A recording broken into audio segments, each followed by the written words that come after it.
Hello again, everyone. Here we are following up Sliding 2.0 with what I like to call the bar stretch exercise. And this is an elaboration of what we were doing previously. And what that was understanding how our movement allows the guitar to not only move with us, but also gives us more leverage.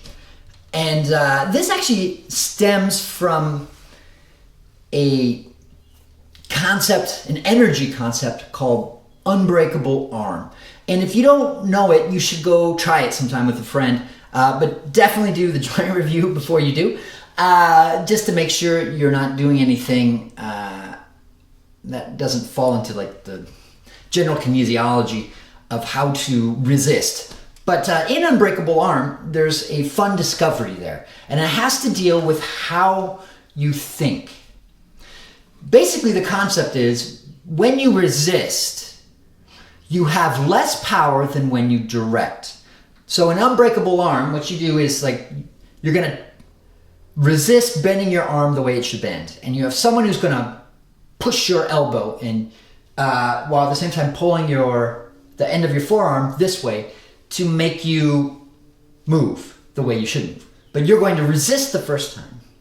But the second time, and you'll find that this amazing amount of energy, you're just going to direct your arm to the wall. The harder they push, the more you direct. And yeah, don't turn it that way because you might break your elbow. But yeah, they're going to bend your arm this way, and what you'll find is they can't.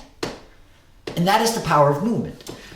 If you are continually moving, even if it's just a tiny thing like that you can't keep track of, if you think of movement, you will have no problems. This is similar to what a lot of people in choir are known as the locked knee syndrome. They're just like, let your knees be loose.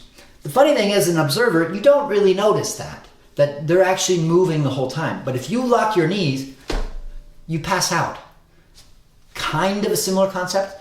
But anyway, so what we're doing now in what I call the bar stretch exercise is understanding how we generate pressure for a bar.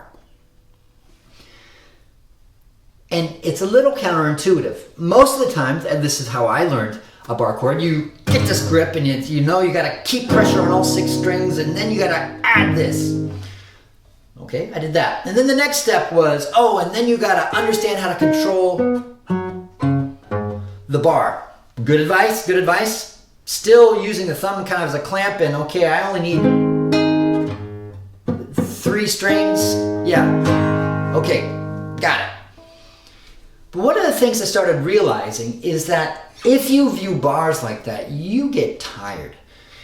And the reason that is because you're orienting around the movable part of your arm for mechanical advantage, which is contrary.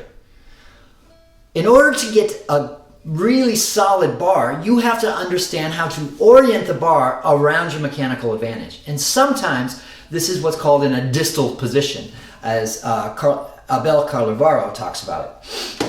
And so the only way that I could figure out to do that was to find a fixed point with my pinky and move my index finger to a series of different frets away, just to understand how I can even stretch and balance around the pinky. So let's start with that. For sake of exercise, and you can really put your pinky anywhere. Depends what part of the fretboard you want to start with. But hey, let's give it the old gung ho. Let's start with the most difficult section, the open bars. Not open, but at the first fret. Okay, so put your 4th finger on the 1, 2, 3, 4, 5, 6th fret on the 3rd string. Now, I am going to do a complete stretch. If it's too much stretching, just move to the 5th. Your hand will do what your hand does. You don't need to do any more than you have to. Okay? So if you want to do it the 4th fret, you will get so much from it, it'll be just fine. But for those who have a little more stretch in their hands, I'm going to do it from the 6th. Please know yourself. If you see me doing this, this does not mean you should do this. I've been doing this a long time. In fact, the more I talk about this, we're going to do it the 5th fret. And if this is easy for you, go to the 6th, and you can do the whole thing like that. But in the meantime, 4th or 5th, please. And so what you're going to do is, with your pinky on the 5th fret, Gosh, I'm almost tempted to go to the fourth. You're gonna go and play the pinky once, and then play the pinky again. Pinky once, play the index finger at the first string, 4th fret, and then move the index finger to the 4th fret, 2nd string. And then you can even do the 3rd with a little hammer-on. That's advanced. You don't have to do that if you're not into hammer-ons yet.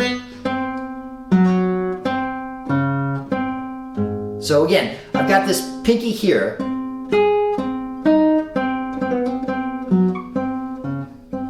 And here's the thing. You notice I'm actually letting go of the pinky?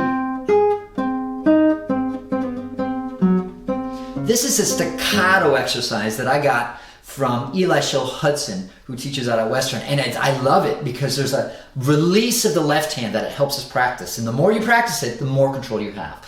But anyway, I let my pinky touch the whole time. But I don't know if you can tell, I let go after I play the other note.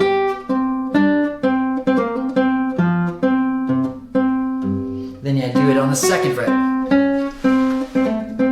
Here's the close-up angle. Now at the 1st. Now, if you see this on the bigger screen here, my arm has to move. And the thumb is actually doing very little. And let me get a good sideways profile here.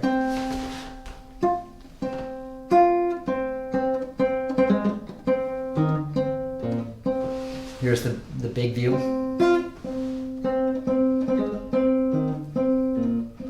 And you notice there's a series of arches being formed from the fingers through the wrist, elbow, shoulder, and even body. That is how you find balance. You find it by directing yourself into it.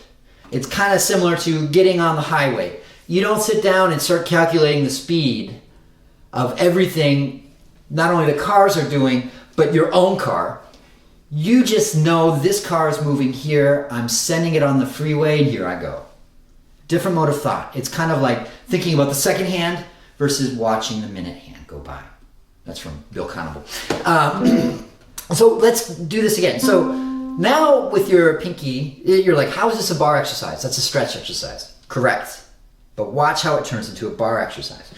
So I've got my pinky here, 5th fret. Now I allow the hand to do this contracted motion, as Abel Calavarro calls it. And I'm doing a double bar. Now you don't have to do the pull off, it'd be just fine. But I practice it a lot, obviously. Or you can just leave it there. So I don't know if you can tell, but I'm moving from 2 strings, all adjacent sets of strings. And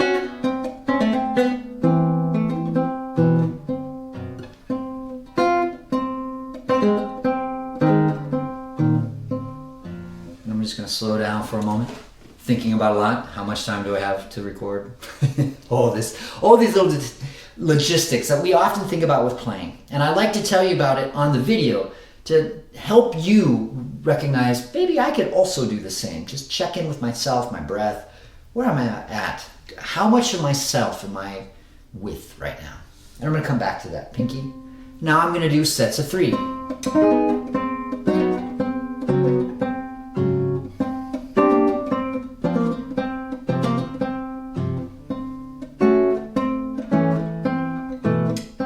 Took out the hammer-on pull-off if that's distracting for you. Again. Now sometimes people will look at my hand and they're like, wow, what amazing stretch. Really? That's all I'm doing. That's amazing? No, I actually have terribly inflexible hands, which is why I have to move so much. If you've got flexible hands, great. Use it if you feel comfortable.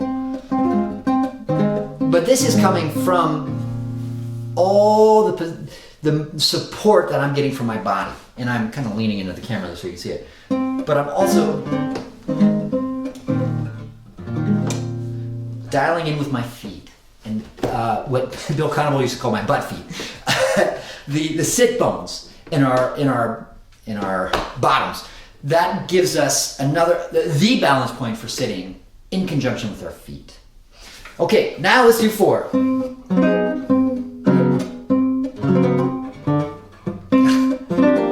Come back, JP.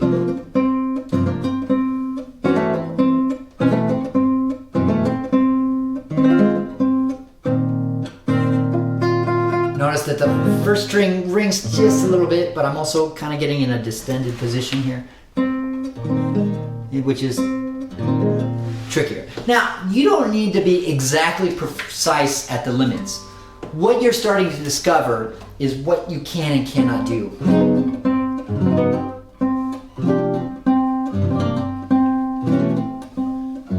And you should feel 0 pain. This is not a no pain, no gain thing. This is about using what you have. And little by little, that'll grow. But it'll be on such a small level, you may not notice. Okay. So I've done 5.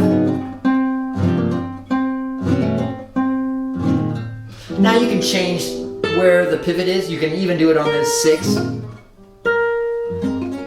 That one's tricky. But I like to do that to understand what happens at the limit. Now, I'm noticing a stretch, but there's no pain. No need to have pain. Another way to create a variation outside of changing where your pinky finger lies is to switch.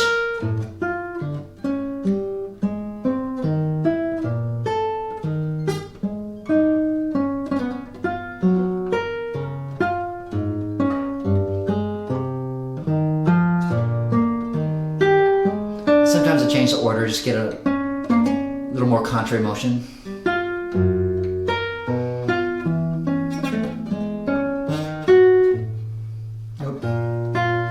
Anyway, so that's the switching approach to it.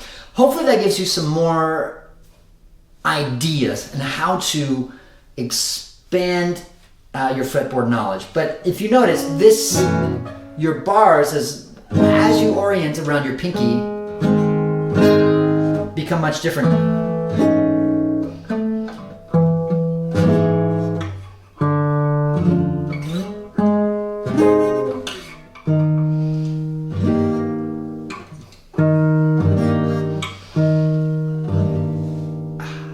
Yeah, and it's funny, as you start to play sometimes, you might notice some old habits creep in, and it's just once I let go of those and use the new, it's not a problem.